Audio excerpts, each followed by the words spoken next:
ओम नमो भगवते वासुदेवाय। ओम नमो भगवते वासुदेवाय। ओम नमो भगवते वासुदेवाय। ओम नमो भगवते वासुदेवाय। ओम नमो भगवते वासुदेवाय। ओम नमो भगवते वासुदेवाय। ओम नमो भगवते वासुदेवाय। ओम नमो भगवते वासुदेवाय। ओम नमो भगवते वासुदेवाय। ओम श्री परमात्मने नमो नमः। ओम गंगणपतये नमो नमः। ओम सं सरस्वत्यै नमः। ओम आप सभी ऑनलाइन नेटवर्क पर उपस्थित भगवद गीता श्रवण साधकों को आज ऋषिकेश से हमारा प्रातः का अभिवादन, अभिनंदन, अभिवंदन। हरि ओम। हम सबको आज का यह दिव्य दिन तन मन धन जन देश काल विषय वस्तु परिस्थिति अवस्था अध्यात्म भौतिक दैविक क्षेत्र व्यष्टि समष्टि सभी को अपने अपने प्रारब्ध अनुसार परमेश्वरी अचिंत्य योग माया के माध्यम से प्रसाद स्वरूप में प्राप्त हुआ। अतः आज का यह दिव्य दिन परमार्थ हेतु निष्काम सेवा यज्ञ, देव यज्ञ, ऋषि यज्ञ, पितृ यज्ञ, मानवता यज्ञ, भूत प्राणी यज्ञ, सात्विक दान, शारीरिक वाचिक मानसिक तप, निष्काम कर्म योग, ध्यान योग, भक्ति योग, ज्ञान योग, साधना, स्वाध्याय, वेद शास्त्रों का अध्ययन, अध्यापन, उपासना, आराधना के लिए समर्पित करे और करो। अत्यंत दुर्लभ मनुष्य जीवन को परमार्थ हेतु सार्थक करे और करवावे। आज विक्रम संवत 2082 वैशाख मास कृष्ण पक्ष की त्रयोदशी तिथि है। ये दोपहर 3:50 तक है। आज अश्विनी नक्षत्र है जो दोपहर 11:11 तक है। भरणी, उसके बाद भरणी नक्षत्र लग जाते हैं।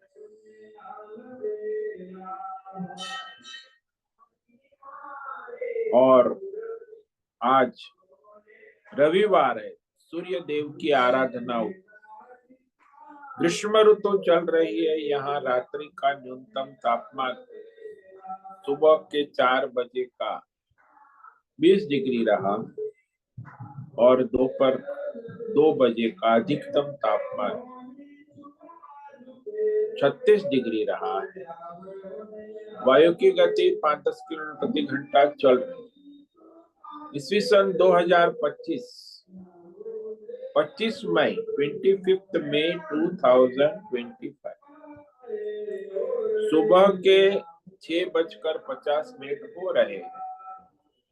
कलयुग का प्रथम चरण 5126वां वर्ष 7वां वैवस्वत मनवंतर। श्वेत वराह कल ब्रह्मा जी का 26वां दिन और 51वां वर्ष चल रहा।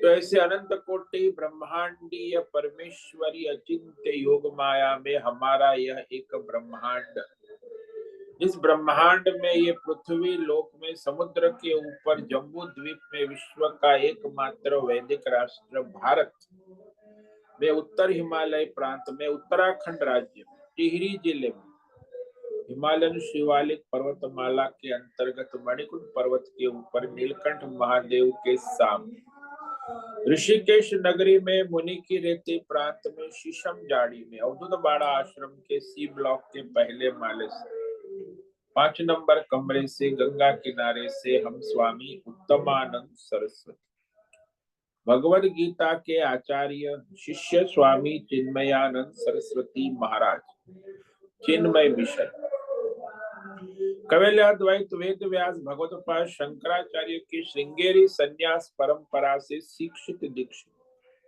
सनातन वैदिक भारतीय हिंदू धर्मानुसार संपूर्ण भगवद गीता ज्ञान यज्ञ ऑनलाइन चैतन्यमय जीवंत लाइव प्रसारण के अंतर्गत व्याख्यान माला में अध्याय 12 के श्लोक नंबर 8 से 12 तक साप्ताहिक सार दर्शन करेंगे। संस्कृत एवं हिंदी में दिव्य पवित्र सरल व्यावहारिक सटीक पूर्ण वर्ण अक्षर पद वाक्य पंक्ति श्लोक अध्यायों की संगति संधि अन्वय शब्दार्थ वाक्यार्थ भावार्थ रहस्यार्थ के यथार्थ तात्पर्य वैदिक शास्त्र वेद व्यास साहित्य शंकर भाष्य एवं परंपरागत सन्यासी आचार्यों की टीका टिप्पणी सहित आज यह भगवद गीता व्याख्यान करेंगे। कृपया आप सभी श्रद्धा भक्ति ध्यान से परिपूर्ण होकर के यह दिव्य श्रवण साधना करें। इसमें से कुछ ग्रहण करें, कुछ धारण करें, कुछ अपने जीवन में चरितार्थ करें और उसमें निरंतरता लाए। अपनी अपनी आध्यात्मिक भौतिक दैवी अशांति द्वंद्व मोह विक्षेपों से रहित होकर के और धार्मिक और शास्त्रीय परंपरागत भ्रम भ्रांतियों से रहित होकर के अपने अपने शरीर इंद्रिय प्राण मन वचन कर्म से एक रूप एकाग्र होकर के शुद्ध सात्विक सूक्ष्म भगवत विवेक बुद्धि कर वेद शास्त्र एवं आचार्य परंपरा अनुसार विवेक बुद्धि करे। पुनः पुनः इस व्याख्यान का श्रवण करे, मनन करे, चिंतन करे, लेखन करे, चर्चा विचारणा करे, प्रचार प्रसार करे, लिंक भेजे, ग्रुप में शेयर करे, अपना और सबका परम कल्याण करे और करवावे। ओम तत्सत। ओम ओम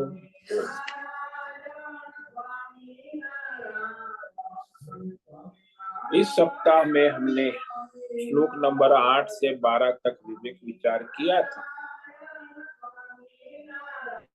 इसमें भगवान ने भक्ति योग के अनुकल्प यानी एक का प्रयोग ना हो सके तो दूसरा उपयोग करे। तो भक्ति के साधन 4 बताए अलग अलग। उसमें सबसे पहला साधन भगवान ने बताया, ये सारे सगुण भक्ति के साधन है। और उसमें जो कहा सबसे पहला साधन श्लोक नंबर 8 मय्येव मन आधस्त्व मयि बुद्धिं निवेशय निवसिष्यसि मय्येव अत ऊर्ध्वं न संशयः। यहाँ भगवान अपने इष्ट देव भगवान के मूर्ति में भगवान के सगुण स्वरूप में जो भी प्रिय हो उसके लिए मन में संकल्प विकल्प करे। आज भगवान को क्या भोजन कराएंगे, ये लड्डू खिलाएंगे कि खीर पूरी खिलाएंगे, संकल्प विकल्प भगवान के लिए। और फिर संकल्प करे भगवान के लिए। बुद्धि का मतलब संकल्प और मन का है अर्थ। संकल्प विकल्प जो भी करते हैं सब ईश्वर के लिए करते। संसार में लोग बहुत कुछ संकल्प विकल्प करते हैं ना, कि विवाह करूं कि ना करूं, फिर विवाह करना है तो फिर किससे करूं। फिर ये संकल्प विकल्प संसार में अनेक समय मनुष्य करता। तो जब उसका संकल्प विकल्पात्मक मन होता है ना, तब बुद्धि का निश्चय नहीं है। जब बुद्धि का निश्चय हो जाता है तो मन संकल्प विकल्पात्मक नहीं रहता। इसीलिए दो स्थितियां होती है, एक संकल्प विकल्पात्मक मन स्थिति और दूसरी निश्चयात्मक बुद्धि की स्थिति। बोले बुद्धि का निश्चय भी भगवान में लगाओ और मन को भी भगवान में। जैसे आज एकादशी है तो भगवान में लगाओ, तीर्थ स्थान है मथुरा द्वारका तो भगवान में लगाओ, तुलसी माला है गाय है तो बुद्धि उसमें लगाओ भगवान में, तुलसी माला जप करो। इस तरह भगवान में निरंतर लगाए। जैसे संसारी मनुष्य की मन बुद्धि अपने परिवार व्यापार धंधा राजनीति संसार में लगी रहे, ऐसे ही अपनी मन और बुद्धि भगवान में लगाए। तो संसारी मनुष्य का मन जो है धन में पुत्र में स्त्री में व्यापार में मित्र प्रतिष्ठा आदि में संकल्प विकल्प करता रहता, वैसे ही यहाँ भगवान में लगाने की बात। यदि इस प्रकार आप मन और बुद्धि भगवान में लगाओ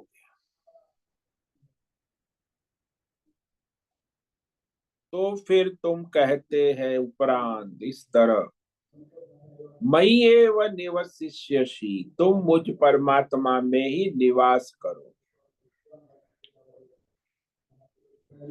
ये जो भगवान कहते हैं मैं कह रहा हूं कि तुम मेरे में ही निवास करोगे, इसमें कोई संशय करने की बात नहीं। 100% सनातन सत्य कह रहे, संदेह नहीं, कोई दुविधा ना करे। भगवान भी ये कह रहे हैं क्योंकि सबका निवास परमात्मा ही है। निवसिष्यसि कहा ना, भाई आप कहाँ रहते हो, तो सबसे सही जवाब है नारायण में रहते हैं। बाकी आप कहो मैं ब्रह्मांड में रहता हूँ, मैं ऋषिकेश में, ये सब गलत जवाब। माया में, मैं अपने घर में रहता हूँ, मकान में रहता हूँ, भारत में रहता हूँ, ये सब कहने सुनने की बात है। वास्तविक निवास नारायण, सबका निवास था, जिसमें सारा पिंड ब्रह्मांड ब्रह्मा विष्णु महेश सब उसी में रहते, सबका निवास परमात्मा है। तो इस तरह समझकर एकत्व भाव से तुम परमात्मा में ही निवास करोगे, इसमें कोई संशय नहीं। अब कहते यदि आप मन बुद्धि परमात्मा में नहीं लगा सकते हो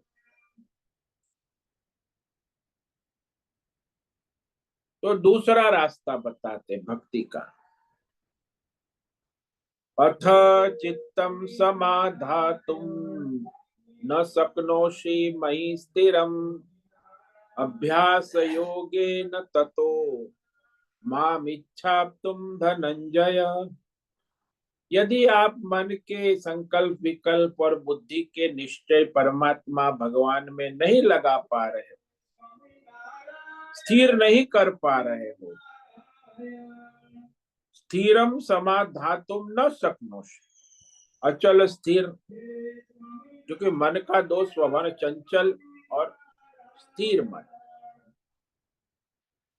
जो स्थिर मन होता है सदैव एक एकाग्र रहता है, उसे स्थिर मन। यदि तुम भगवान में स्थिर करने के लिए समर्थ नहीं है तो हे धनंजय, अभ्यास योगे न माम आप्तुम इच्छा, निरंतर अभ्यास योग, जैसे ये कीर्तन करते हैं राम राम ओम नमः शिवाय हरे राम हरे कृष्ण, ये भी अभ्यास योग। और भगवान की प्रतिमा पूजा, मूर्ति की पूजा बार बार करते, वो भी अभ्यास योग है। जप करना, कीर्तन करना, मूर्ति की पूजा करना, प्रतिदिन समय से, नियम से, निरंतर भगवत अभ्यास, यानी 10 इंद्रियों को भगवान की भक्ति में, प्रतिमा में, नाम में लगाना, इसे अभ्यास योग, निरंतर दीर्घ काल तक बार बार अभ्यास करना। इंद्रिय, यहाँ इंद्रियों का अभ्यास योग में इंद्रियों, क्योंकि मन बुद्धि तो आप नहीं लगा पा रहे हैं, तो ये अभ्यास योग में मन बुद्धि की लगाने की आवश्यकता नहीं, आप इंद्रिय को लगा सकते। वैसे मन बुद्धि ना लगे तो भी इंद्रिया कहीं भी लग सकती है। जैसे मनुष्य कहीं नौकरी में जाता है तो उसका मन बुद्धि तो नहीं लगता, लेकिन वो काम करता है इंद्रियों से, कहता भी है, मेरा मन तो यहाँ नहीं लगता है, लेकिन काम करना पड़ता है, इंद्रिया काम करती है। इसलिए जो मन बुद्धि भगवान में नहीं लगा रहे, उसके अपने इंद्रियों के द्वारा भगवान की सेवा, पूजा, भक्ति, कीर्तन आदि में लगा सकते। पूजा में निरंतर लगाने रखना, ये अभ्यास योग है। तो वहां बार बार एक आलंबन में लगाने का प्रयास, निरंतर प्रयत्न, इसे अभ्यास योग। अभ्यास योग में मन और बुद्धि की आवश्यकता नहीं। जैसे कोई कार ड्राइविंग सीख रहा है तो उसके बाजू में उसका ड्राइवर, उसका शिक्षक ड्राइवर बैठा हुआ है, उसके पास भी ब्रेक है, स्टीयरिंग है, तो इसे केवल अभ्यास करना है ड्राइविंग का। तो वहां उसे मन बुद्धि नहीं लगानी, केवल वो ड्राइविंग का अभ्यास करे तो उस अनुसार वो गाड़ी चलाने में समर्थ हो जाता है। सजातीय वृत्ति प्रवाह को अभ्यास योग। सजातीय, विजातीय नहीं, एक ही वृत्ति का एकाग्र पूर्वक एक विषय में लगे रहना, कोई भी विषय में। जैसे व्यापार धंधे में भी कोई लगा रहता है, उसे अभ्यास योग। वो एक गांव में वो जलेबी बनाने का उसने शुरू किया ठेली, तो शुद्ध घी की जलेबी अभ्यास तो करते करते बड़ी 2-4 दुकान हो गई, वो जलेबी वाला गांव में। तो इस तरह कोई भी व्यापार धंधे में भी निरंतर अभ्यास योग से वो सजातीय वृत्ति प्रवाह के द्वारा वो प्रगति करता है। इसीलिए अभ्यास योग में मन न चाहे, बुद्धि ना करे, तो भी मनुष्य अभ्यास योग कर सकता। अच्छा भाई, भगवान कहते तुम अभ्यास योग करने में भी समर्थ नहीं हो, तो तुम्हें तीसरा सरल रास्ता बता। ये सब एक से बढ़कर एक नहीं है, एक से सरल है, इसका प्रयोग नहीं। सरल है, जैसे मन बुद्धि ना लगे तो इंद्रियों को लगाओ, इंद्रियों का अभ्यास। यदि इंद्रिय भी ना लगे तुम्हारी तो कहते हैं तीसरा प्रयोग, अभ्यासेप्य समर्थोऽसि मत कर्म परमो भव मदर्थमपि कर्माणि कुर्वन् सिद्धिमवाप्स्यसि। यदि इंद्रियों के द्वारा अभ्यास योग करने में असमर्थ है, अपने देव इष्ट देव की आराधना नहीं कर पा रहे, तो फिर केवल मत कर्म परम भव, ईश्वर निमित्त अपने जो नित्य कर्म है, सर्व कर्म नित्य नैमित्तिक, वो ईश्वर के लिए करे। मतलब सांसारिक स्वार्थ को छोड़कर ईश्वर के लिए करे। धर्म शास्त्र परंपरा अनुसार कर्म का उद्देश्य फल ना हो, ईश्वर को समर्पित भाव से ईश्वर के लिए कर्म करे। जैसे भगवान की कथा श्रवण करना, ये भी ईश्वर के लिए करे। भगवान के नाम गुण कीर्तन ध्यान करना, ये भी ईश्वर, भगवान की स्तुति प्रार्थना, ये भी ईश्वर के लिए। यानी भगवत कार्य मंदिर में स्वच्छता सफाई सेवा दंडवत प्रणाम करते हैं, ये सब जो है भगवत कार्य है। इसके सिवा भी जो आप अपना स्नान आदि करते हो, ब्रश दातुन करते हो, नहाते हो, धोते हो, वो भी ईश्वर के लिए कर्म करने वाले बने। कि मैं भोजन कर रहा हूं किसके लिए? जो वैश्वानर ईश्वर बैठा है उसी को मैं आहुति दे रहा हूं। मैं ब्रश कर रहा हूं, दांतों की सफाई कर रहा हूं, किसके लिए? क्योंकि ईश्वर जो है उस दांतों के रूप में है, मैं ईश्वर की सेवा, दांत के माध्यम से, दांत स्वयं ईश्वर का ही विभूति है, ईश्वर ही है। तो हर जगह ईश्वर बुद्धि को बनाए रखते हुए जो भी अपने नित्य नैमित्तिक धर्म के अनुसार कर्तव्य स्वधर्म यज्ञ दान तप जो भी करे ईश्वर के लिए करे, मत कर्म। जैसे मालिक के वहां नौकर सेवा करता है तो क्या किसके लिए करता है? ऐसे ही सेवक मालिक की भाव से भगवान मालिक है और मैं सेवक हूं। तो इस जगत के मालिक भगवान है तो मैं जगत की सेवा करता हूं, तो भी ईश्वर की सेवा। और इस तरह निरंतर भगवान का स्मरण बना रहेगा। भगवान के लिए अपने सारे कर्म उसमें करते हो, निमित्त निरंतर 24 घंटा भगवान के लिए सारे कर्म करता है, ऐसी कर्म को समर्पित करे तो भी क्या होगा? बोले कुरुवन अपि सिद्धिम अवाप्स्यसि। सिद्धिम यानी अंतकण शुद्धि, विवेक वैराग्य शम दम इंद्रियों का संयम, मन का संयम, वाणी का संयम, ये सब आपको दैवी गुण प्राप्त होंगे। सिद्धि का मतलब है दैवी गुण। शम दम सत्य हिंसा दया करुणा ये सब शब्द है, वो आ जाएंगे, ये इसमें आएंगे। ईश्वर के लिए कर्म योग करेंगे तब। सकाम कर्म में दैवी गुण नहीं आएंगे, वहां तो द्वंद्व रहेंगे। तो कई लोगों को दैवी गुण चाहिए लेकिन आते नहीं, उसका कारण ये है कि ईश्वर के लिए अपना स्वधर्म करने से उसे दैवी गुण की सिद्धि प्राप्त होती है, अंतकरण शुद्धि।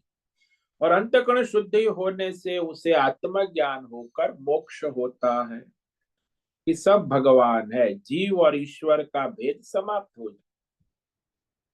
अच्छा भाई, तुम कर्म करने में भी समर्थ नहीं हो तो तुम्हें चौथा सरल उपाय बताते हैं। वो सर्व कर्मों के फल को ईश्वर को समर्पित कर। अथै तदप्य शक्तोषि कर्तुम मद्योगमाश्रितः सर्व कर्म फल त्यागम तत कुरु यतात्मवान्। अथ यदि तुम कर्म योग करने के समर्पित नहीं हो, यानी भगवान को आश्रित होकर अपने सारे कर्म करने में असमर्थ हो, तो फिर अपने इंद्रिय मन बुद्धि को संयमित करके सर्व कर्म फल त्यागम कुरु। यानी सर्व कर्म में सब आ गया, अच्छा कर्म भी बुरा कर्म। अच्छा कर्म भगवान को अर्पण करे, बुरा कर्म हाथ जोड़कर भगवान से निवेदन करे कि ये अधर्म हो गया, भगवान क्षमा करे। मुझसे गलती हो गई, तो अधर्म कर्म भी समर्पण हो गया भगवान के चरणों में। तो अच्छे बुरे सभी कर्म का फल भी भगवान को समर्पित करें। कहने का भाव तात्पर्य ये है कि जो मनुष्य फल का आश्रय नहीं लेता है, यानी फल ईश्वर को समर्पित करता है। फल के त्याग का अर्थ होता है कि केवल ईश्वर को समर्पित होकर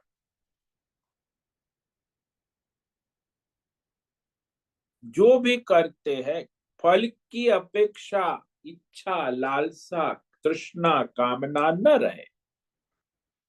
मुझे फल नहीं चाहिए, मैंने अपना कर्तव्य समझकर ईश्वर के लिए ये यज्ञ किया, दान किया, तप किया, कर्तव्य कर्म स्वधर्म किया,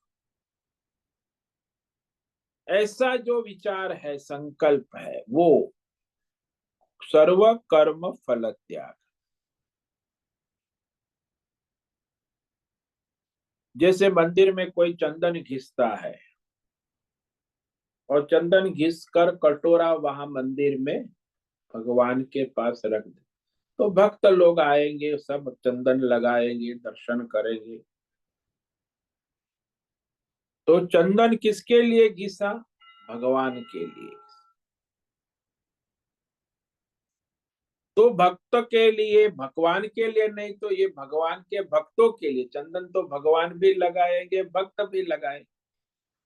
तो यदि भक्तों के लिए भी कुछ समर्पित करते हैं, तो वो भी सर्व कर्म फल त्याग। भगवान को समर्पित करे या भक्तों।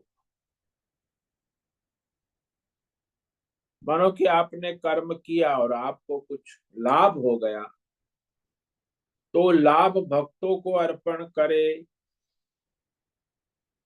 यज्ञ, दान, तप भक्तों के लिए करे। फल दो प्रकार के होते, शुभ और अशुभ। क्योंकि आपने अशुभ कर्म किए हैं, पाप है, तो अशुभ फल भी होगा। पुण्य है तो पुण्य फल भी होगा, शुभ। और तीसरा है शुभ अशुभ मिश्र। तीन प्रकार के फल आपको मिलेंगे। धर्म के अनुसार कर्म किया है तो पुण्य फल मिलेगा, अधर्म के अनुसार किया है तो पाप का फल मिलेगा। धर्म अधर्म मिलावट कर दी, खिचड़ी मिश्र कर्म, तो मिश्र फल मिलेगा। ते सारे धर्म अधर्म मिश्र कर्म ईश्वर के चरणों में समर्पित करें। उससे आपको जो है फल की चिंता नहीं हो। देखो, धर्म किया तो पुण्य फल मिलेगा, सुख की आशा होती है। पाप किया तो अधर्म किया, दंड मिलेगा, दुख, उसका भय चिंता होती। लेकिन भगवान को अर्पण कर दिया तो न सुख की आशा है, न दुख की आशा है, न पुण्य के फल की चिंता है, न पाप के फल की चिंता है, न पाप पुण्य मिश्र फल की चिंता है। बस भगवान को अर्पण कर दी।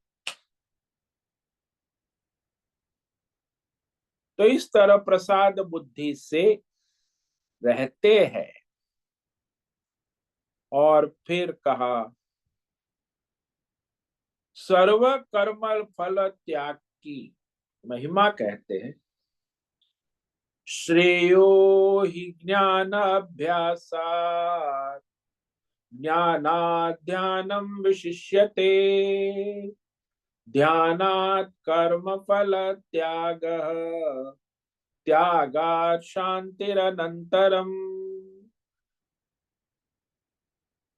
अब इस रहस्य को कहने के बाद भगवान कहते हैं कि ये जो अभ्यास योग है, जिसमें शास्त्र का अभ्यास है या राम राम करना है, लोग अभ्यास करते, स्कूल में विद्यार्थी भी अभ्यास करते। बोले अभ्यास योग से ज्ञान, यानी जानना बेहतर है। अभ्यास करने से ज्ञान प्राप्त होना श्रेष्ठ है। श्रेय कहा, कल्याणकारी। श्रेय का मतलब कल्याणकारी सबके लिए। तो अभ्यास से ज्ञानम श्रेय श्रेष्ठ है, विशिष्यते। और जान लिया, ज्ञान प्राप्त हो गया, तो उसके अनुसार भगवत ध्यान, तो वह ध्यान श्रेष्ठ है, परमेश्वर के स्वरूप का ध्यान। तो पहले परमेश्वर स्वरूप का अभ्यास, शास्त्र अभ्यास, उससे श्रेष्ठ है परमेश्वर स्वरूप का ज्ञान। और परमेश्वर के स्वरूप के ज्ञान से भी श्रेष्ठ है परमेश्वर के स्वरूप का ध्यान, विशिष्यते। जैसे प्राइमरी स्कूल से हाई स्कूल श्रेष्ठ है, हाई स्कूल से इंटर कॉलेज श्रेष्ठ है। अच्छा, परमेश्वर के स्वरूप के ध्यान से भी सर्व कर्म फल त्याग, ईश्वर को सारे कर्मों का फल समर्पित करना। फल चाहे शुभ हो, अशुभ हो, मिश्र हो, तीन प्रकार के फल। केवल भगवत अर्थ कर्म करने वाला मनुष्य श्रद्धा भक्ति पूर्वक भगवान को अपने कर्म फल समर्पित कर देता है। इसका अर्थ ये हुआ कि कर्म और कर्म फल में ममता आसक्ति नहीं है, अनासक्त भगवान को समर्पित है। कर्तव्य कर्म में निष्ठा है, कर्तव्य पालन करता है, कर्म लेके फल का आश्रय नहीं लेता, फल ईश्वर के ऊपर छोड़ देता। तो इस तरह कामना रहित, फल की कामना से रहित कर्म करता है ईश्वर के लिए, तो फल की आसक्ति छूट जाती है। और इसी तरह फल की आसक्ति छूटने से तुरंत उसे परम शांति की अनुभव, क्योंकि संसार में अशांति का कारण फल की कामना है। सब जगह देखो, जिसे फल की कामना नहीं है उसे शांति ही शांति। यानी भगवान की सेवा में अपने फल की कामना, स्वार्थ, अहंकार को छोड़कर शुद्ध भगवत भाव से भगवान का स्मरण करे, तो उसे शांति और भय भी नहीं रहता।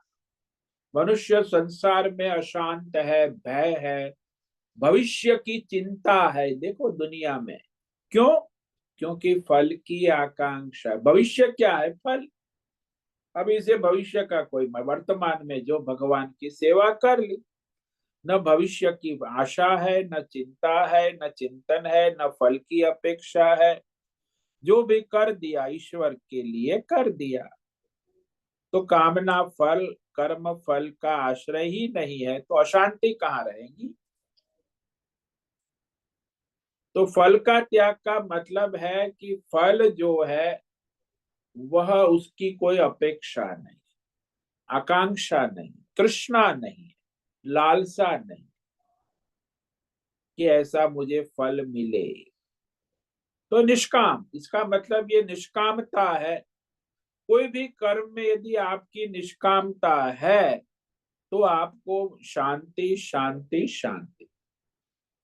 सारी अशांति सकाम कर्मों में है। जो सकाम कर्म करता है उसे अशांति अशांति अशांति। जैसे कोई घूमने जा रहा है तो उसे कामना है, उसने पैसा इकट्ठा किया, फिर ऋषिकेश यात्रा, चार धाम, तो सकाम है। तो कामना से उसे परेशानी रहती सब जगह। लेकिन एक है जो उसको भगवान के अनुग्रह से, आश्रम की ओर से वो तीर्थ यात्रा का प्रबंध हुआ है, तो उसमें उसको नाम उसका सिलेक्ट हो गया।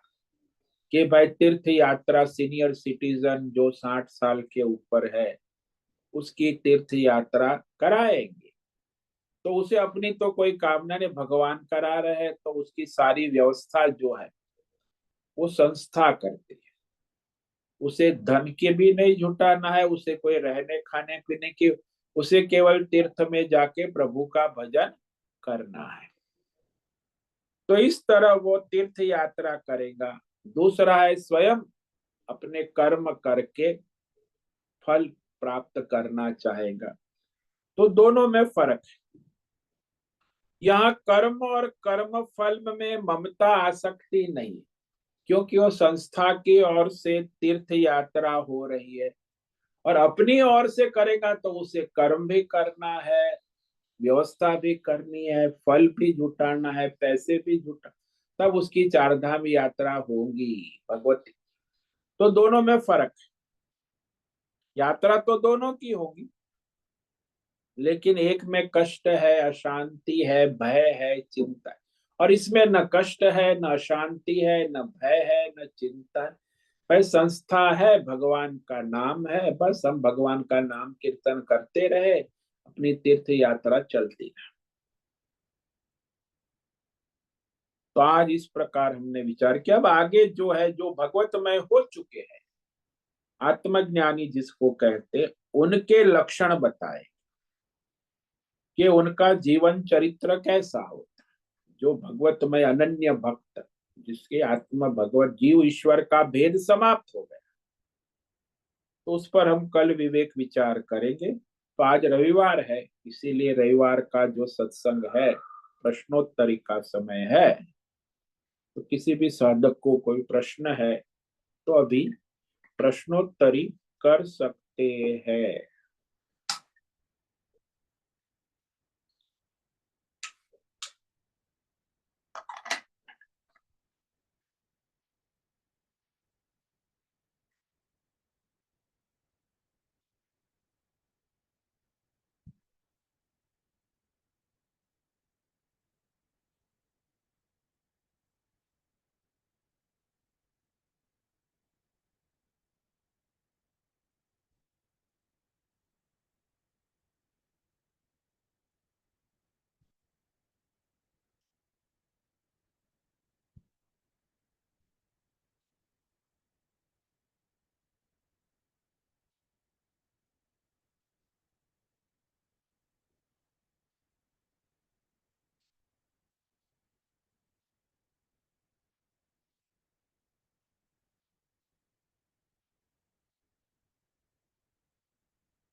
प्रश्नोत्तरी करें, कोई भी प्रश्न है आप प्रश्नोत्तरी अभी कर सकते।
स्वामी जी प्रणाम।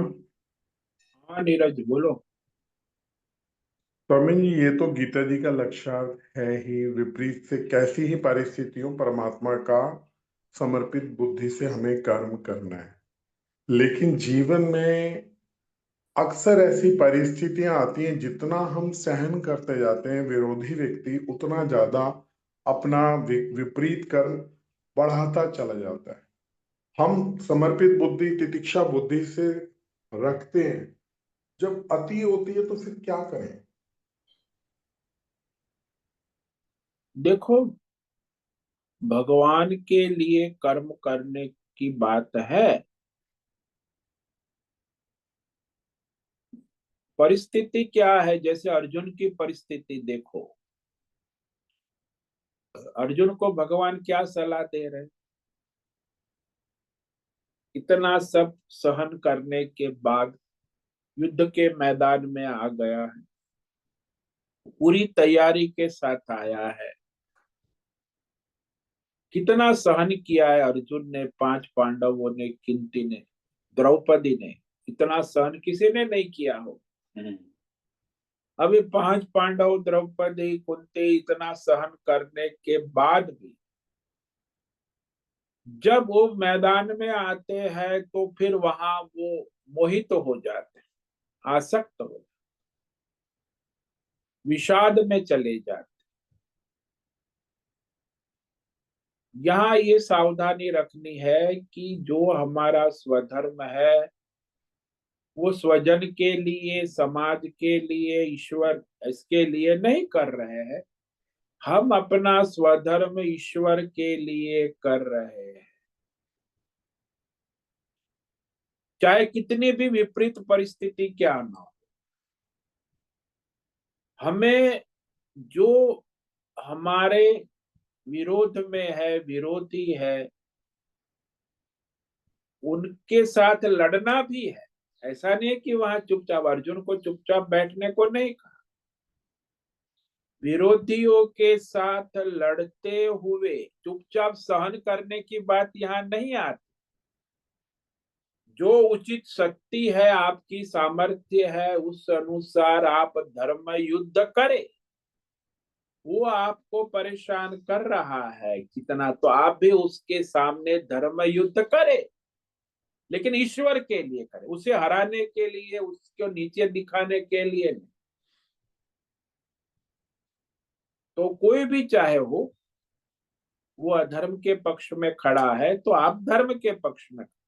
अर्जुन को यही कहा ना, अर्जुन तो यहाँ तक कह रहा है कि भगवान, मैं तो ये भीष्म पितामह मेरे दादा है, पितामह है, मेरे गुरु जिसने मुझे पढ़ाया है, द्रोण, अब उनके सामने मैं बाण कैसे चलाऊंगा? मेरे बाण नहीं चल सकते। दैवी संपन्न, हाँ, दैवी गुणमाला। तो भी भगवान ने क्या कहा? अरे तुम बस मेरे लिए माम अनुस्मर युद्ध च, मेरा अनुस्मरण करो, मेरे लिए धर्म युद्ध लड़ो, परिणाम की चिंता भी ना करो। वे जीतेंगे कि मैं जीतूंगा, ये भी छोड़ो।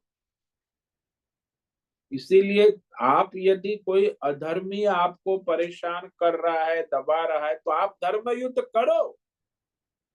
सहन करना, सहन करना, कब तक सहन? ऐसा नहीं होता। वो अपना धर्म युद्ध लड़ेगा, आप अपना धर्म युद्ध, लेकिन आपका धर्म युद्ध उसे हराने, परेशान करने, राग द्वेष से नहीं होना चाहिए। आपका धर्म युद्ध ईश्वर के लिए होना आवश्यक। तो यहाँ सहन करने की बात नहीं है, धर्म युद्ध करने की बात। कहीं भी परिस्थिति परिवार में भी आते, कई बार होते, भाई लोगों का झगड़ा होता है, भाई बहन, माता पिता, मतभेद होते हैं। यहाँ भी अर्जुन को पारिवारिक तो झगड़ा है, मतभेद। अर्जुन को लड़ने आना पड़ा मैदान में, तो वहां अर्जुन अपना स्वधर्म करता है, धर्म के लिए करता है, ईश्वर के लिए करता है। अब वो यदि अधर्म कर रहा है तो वो अधर्म के साथ हमारा क्या रिश्ता है? वो जो करे, लेकिन हम अपना धर्म युद्ध जारी रखे सतत। और स्वामी जी स्पष्ट हुआ, लेकिन अर्जुन के साथ तो भगवान स्वयं खड़े थे। हमारे साथ भी ठीक है, अगर हमारी भावना सत्य है तो परमात्मा अदृश्य रूप से कहीं ना कहीं हमारी सहायता करता ही है। लेकिन ये निर्णय कर पाना कि मेरे को अब यहाँ विरोध करके जीतना नहीं है, परमात्मा को अर्पित करना है, तो स्वामी जी वहां तो फिर विरोधाभास भारी पड़ जाएगा। अरे भाई, मैं युद्ध लड़ रहा हूँ परमात्मा के लिए, परमात्मा उसका निर्णय करेगा। ईश्वर के लिए युद्ध है। अभी उसको पराजित करना है, पतन करना है या नाश करना है, वो तो युद्ध में जो होना है वो होना है। लेकिन वो आप संकल्प नहीं करते, वो ईश्वर के लिए होना है। तो विरोधी है, उसका क्या होगा वो ईश्वर जाने। आपने तो उसका युद्ध लड़ा। विरोधी की क्या, आपके मन में विरोधी के विषय में उसका परिणाम क्या आएगा, विरोधी को क्या हाल होगा, उसके बारे में सोचने की आवश्यकता है। उसका जो हाल बेहाल होगा वो ईश्वर जाने। और ईश्वर स्वामी के जी लिए आप इसका भी स्वामी जी कोई पैरामीटर है कि मेरे को या साधक को कहाँ तक सहन करना है और फिर कहाँ उसको अब विरोधाभास की आवाज उठानी है? नहीं, धर्म के विरुद्ध गया, उसमें पैरामीटर यही है, धर्म अधर्म बस। धर्म की मर्यादा में से नहीं है तो आप उसके अधर्म के साथ लड़ो। आप अपने धर्म की स्थापना के लिए, सीधा नियम है। धर्म का ही पैरामीटर सब जगह रहेगा, सत्य। तो वहां तो ये कोर्ट में भी हो, चाहे कहीं भी हो, परिवार में हो, घर में हो। हम्म। मतलब पहले रास्ता निकालने का प्रयास करें, परमात्मा पे छोड़ें, और जब हम्म। नहीं कुछ बने रास्ता और कुछ स्थिति ना आए तो फिर अपना परमात्मा को अर्पण बुद्धि से विरोधाभास में हम खड़े हो सकते हैं। हाँ, धर्म युद्ध कर सकते हैं, क्यों नहीं। कोई रास्ता ही नहीं है तो धर्म युद्ध करो, डिक्लेयर, उसको ऑर्डर कर, ललकारो कि चलो भाई, कौन सत्य है, सत्य है, धर्म है, हम उसके पक्ष में खड़े हैं। लड़ना है तो हम लड़ेंगे, प्राण जाएंगे तो जाएंगे, हम धर्म के लिए लड़ने को तैयार हैं। ठीक स्वामी जी। तो समझ में आया। हाँ जी स्वामी जी, बिल्कुल स्पष्ट हुआ कि साधक को पहले तो अपने आत्मविश्वास से ही स्थिति को संभालना है, और नहीं हाँ संभलती है, परमात्मा को अर्पण बुद्धि तो उसने रखी भी है संभालने में भी, फिर हाँ परमात्मा को अर्पण रखना है, उसके बावजूद रास्ता नहीं निकल रहा तो फिर उसे धर्म के विरुद्ध खड़ा होना ही पड़ेगा। हाँ, वो लड़ना ही पड़ेगा। युद्ध के मैदान में आ गया है तो फिर क्या करेगा, वो थोड़ी चुपचाप हम्म। बैठेगा। हम्म। ओम नमो नारायण। ओम नमो नारायण।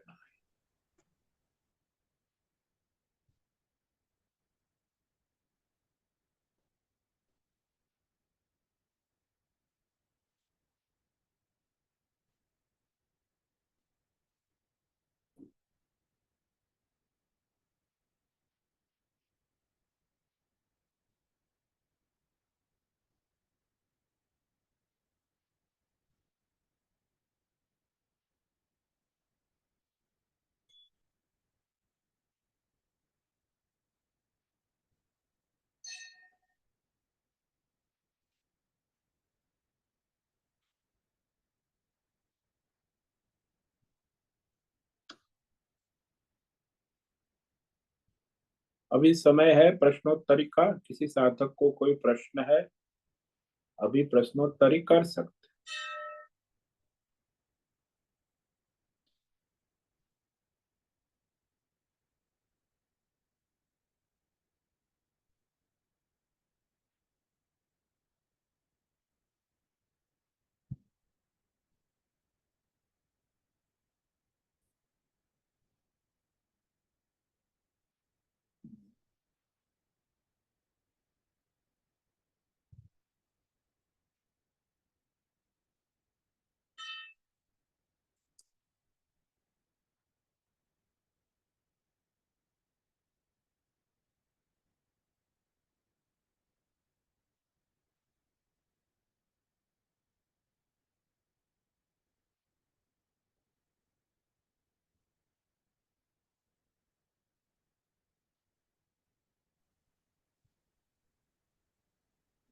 हरिओम हरिओम हरिओम स्वामी जी। हाँ बोलो भद्रेश। स्वामी जी, ये जो क्रम से चार स्तर बताए गए हैं कि पहले मन बुद्धि को अर्पित करिए करना है, फिर इंद्रियों को नहीं हो पाया तो इंद्रियों अर्पण करे परमात्मा को। के बाद वो भी नहीं साधक ठीक कर पा रहा है तो वो अपना कर्म अर्पण करे और बाद में कर्म फल अर्पण करे। ये जो हाँ, चार, कर्म अर्पण। हाँ हाँ वो तो चार चार जो स्तर क्रम से बताए गए हैं, हाँ जी। तो यहाँ कौन से साधक को कौन सा लागू पड़े वो तो साधक को ही निर्णय करना पड़ेगा ना, कैसे पता चलेगा? हाँ, तो उसकी क्या योग्यता है उसकी देखना होगा, उसे क्रम से योग्यता के अनुसार वो अपना ईश्वर समर्पण भाव से अपना स्वधर्म करे। इंद्रिय का संयम नहीं है अब तो फिर कर्म के स्तर पे भगवान को अर्पण करे। कर्म भी नहीं अर्पण हो पा रहा है तो फिर फल ईश्वर को समर्पित करे। तो एक क्रम है, चारों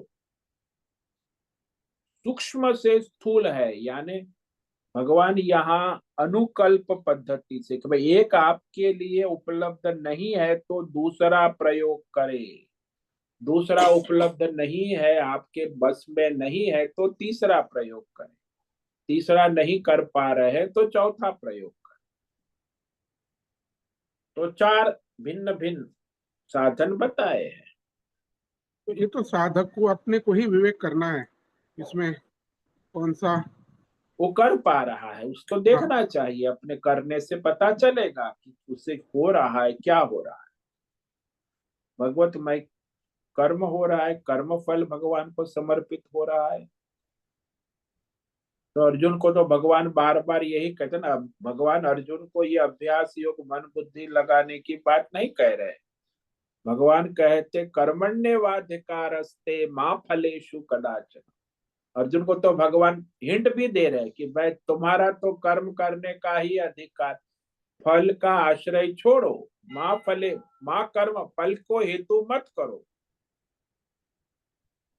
तो चौथा और वाला जो एकदम सरल है वही उपाय पहले भगवान अर्जुन को बता रहे हैं।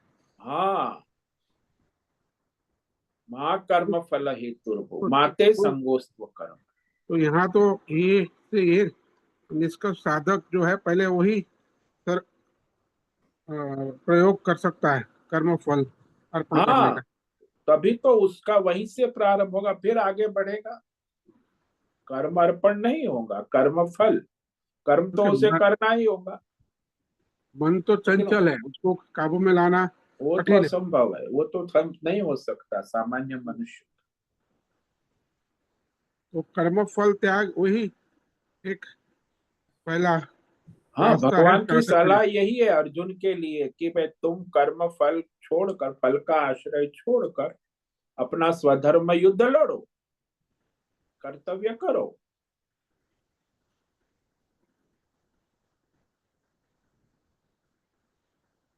पहले तो साधक को जो फल की आसक्ति है हाँ, उससे मुक्त होना है। बस वो हो सकता है, कर्म तो वो नहीं छोड़ सकता, कर्म तो करेगा। फल का आग्रह, फल की कामना, फल की आसक्ति, फल की तृष्णा, फल की चिंता, फल का भय, ये सब छोड़ना होगा। हम्म, लेकिन फल उसके हाथ में है ही नहीं, फिर भी वो फल की चिंता है, काल्पनिक है, भ्रम है। तो पूरा संसार फल की आजू बाजू तो बना हुआ है। वही तो भ्रम है ना, सबसे बड़ा भ्रम है। ये जो फल है उसी के वही तो केंद्र बिंदु है पूरा संसार का। तो बस वही अशांति है, और क्या है। और वही अशांति है। बस और क्या है। बाकी फल तो देने वाला ईश्वर है, फल ईश्वर के अधीन है, वही देने वाला है। फल का निर्णय उसी के हाथ में है, कब देना, कहाँ देना, कितना देना, क्या देना, जो आपका डिपार्टमेंट है ही नहीं। हम्म कर्म का डिपार्टमेंट आप, इसीलिए तो भगवान ने एकदम स्पष्ट कहा ना कि यह जो कर्मण्येवाधिकार अस्त्यु मां फलेषु कदाचन, कभी भी नहीं तुम फल की चिंता की, फल का हिसाब मैं रखूंगा। फल के हेतु बनकर भी कर्म ना करो कि मुझे फल मिल रहा है, एडवांस में मिल गया मैं करूं, ऐसा मत। फल के हेतु बनकर भी कर्म ना कर। और माते संगो स्व कर्मणि, अपने स्वधर्म कर्म में अकर्मण्यता, आलस, प्रमाद ना करो। जो कर्म आपके सामने वर्तमान में है वो फल का आश्रय छोड़कर ईश्वर के लिए करो। केवल कर्म पर सावधान, धर्म के अनुसार कर्म करो, स्वधर्म, यज्ञ दान तप जो भी। यहाँ और एक भी मूलभूत जो है कि साधक को स्वधर्म का नित्य विवेक बहुत जरूरी है। हाँ, यदि वो वहां स्वधर्म का विवेक नहीं होगा तो परधर्म में चला जाएगा, तो फिर वो गया। परधर्म में जाके बाद में वो फल भगवान को अर्पित करेगा, वो भी नहीं। वो नहीं चल पाएगा। हाँ, परधर्म करेगा और भगवान को फल अर्पित करेगा, वो तो नहीं चलेगा। वो भी परधर्म हो जाएगा।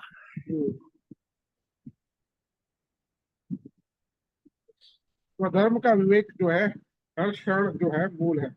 हाँ, तुम्हें ईश्वर ने जन्म दिया है, तुम्हारा स्वधर्म है, उस अनुसार ये सृष्टि चलाने वाला ईश्वर है। उसने शास्त्र में कहा कि आपका ये स्वधर्म है, बस ये स्वधर्म आपको करना है, और यहाँ वहां आगे पीछे दौड़ना नहीं है।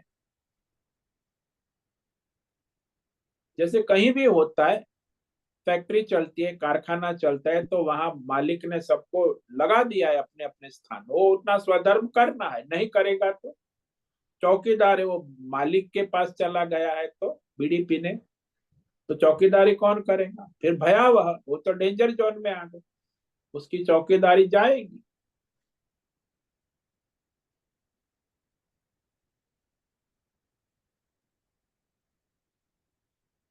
इसीलिए व्यवहार में भी, संसार में भी देखो, वहां जहां स्वधर्म, वहां समस्याएं खड़ी होने लगती है।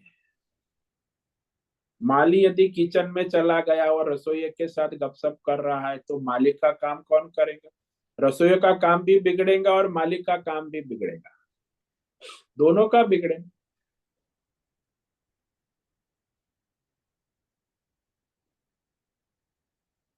सब जगह, चाहे अध्यात्म हो, भौतिक हो, दैवी हो, पारमार्थिक, कोई भी कार्य हो, उसमें स्वधर्म का महत्व है। वो तो मूल है, पहला विवेक वही है।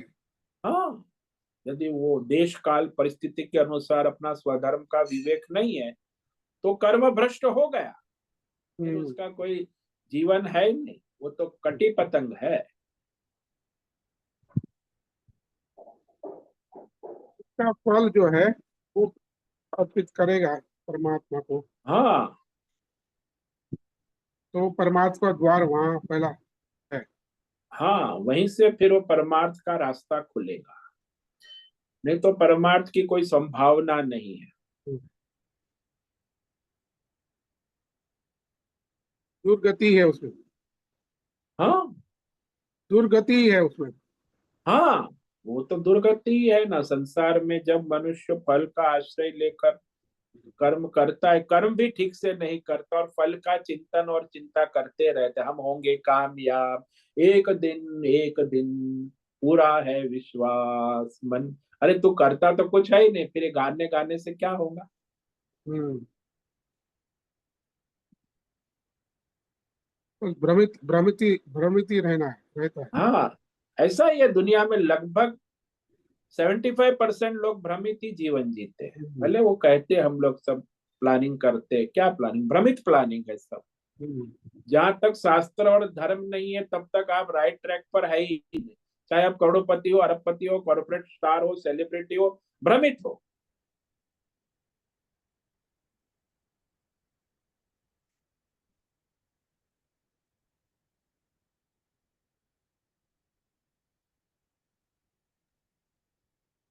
स्वामी जी प्रणाम।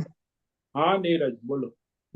स्वामी जी, जैसे हम कर्म को परमात्मा अर्पण बुद्धि से करें, और अगर परमात्मा अर्पण बुद्धि से नहीं करते, दोनों के अंदर परमात्मा को अर्पित तो कर्म हो ही रहा है, कर्म का फल हो रहा है। अब परमात्मा हमें हमारे कर्मानुसार फल का, जो हम कर्म करते हैं उसका फल हमारे को प्राप्त होता है। और जब मैं समर्पण भाव से कर रहा हूं तो भी फल मेरे को मिल रहा है, उसका जैसा कर्म करूंगा उसका फल, और नहीं कर रहा हूं तभी। बस एक अंतर आएगा, जो मेरे में अहंकार बुद्धि है वो हटेगी। ये तो जनरल कर्मों का हुआ। अब जब साधक साधना संपन्न होता है, की ओर चल रहा होता है, वहां भी वह भाव रखता है कि प्रभु मैं अपनी तरफ से जो जितना मेरे को ज्ञान प्राप्त है या जो भी मेरे को देश काल परिस्थिति अनुसार स्थितियां मिल रही हैं, मैं अपनी साधना संपन्नता की ओर बढ़ने का प्रयास कर रहा हूँ। फल तब भी परमात्मा उसी अनुसार देता है। तो सिर्फ एक हमारा अहंकार को मिटाने के लिए फल को समर्पित करने का लक्ष्यार्थ है या कोई और भी लक्ष्यार्थ है? अरे भाई, अहंकार तो है ही, लेकिन साथ में आपको पाप पुण्य के कर्म फल बंधन से मुक्ति मिल जाएगी। आपके अंदर दैवी गुण अंतःकरण शुद्धि का प्रयत्न हो जाएगा। दैवी गुण अंतःकरण शुद्धि ये सब जो है इसी से प्रारंभ हो जाएगा, नहीं तो नहीं हो। तो काम क्रोध लोभ मोह सब बने रहेंगे, तो ये सब भाग जाएंगे। जब ईश्वर आ गया ना, अंधेरा चला जाता है, तो वहां पाप पुण्य का मीटर भी समाप्त हो जाए, काम क्रोध लोभ मोह राग द्वेष भी काम नहीं करेंगे। आप ईश्वर के लिए युद्ध कर रहे हैं सधर्म, बस फल का आश्रय भी आपने छोड़ दिया है, ईश्वर का आश्रय लिया है। तो आपकी सारी समस्याओं का समाधान, सांसारिक समस्या, भौतिक, आध्यात्मिक, दैवी, और आपको जो पाप पुण्य का भय था, चिंता थी, वो भी समाप्त हो गया। आपको न पाप पुण्य लगेगा, क्योंकि आपने ईश्वर को समर्पित कर दिया। तो उससे आपका अंतःकरण शुद्ध होगा, आप में दैवी गुण आने लगेंगे, आप परमार्थ के मार्ग में आगे बढ़ेंगे, तो आपका परमार्थ प्रशस्त होगा। ठीक सब ठीक। हरिओम हरिओम। ओम नमो नारायण।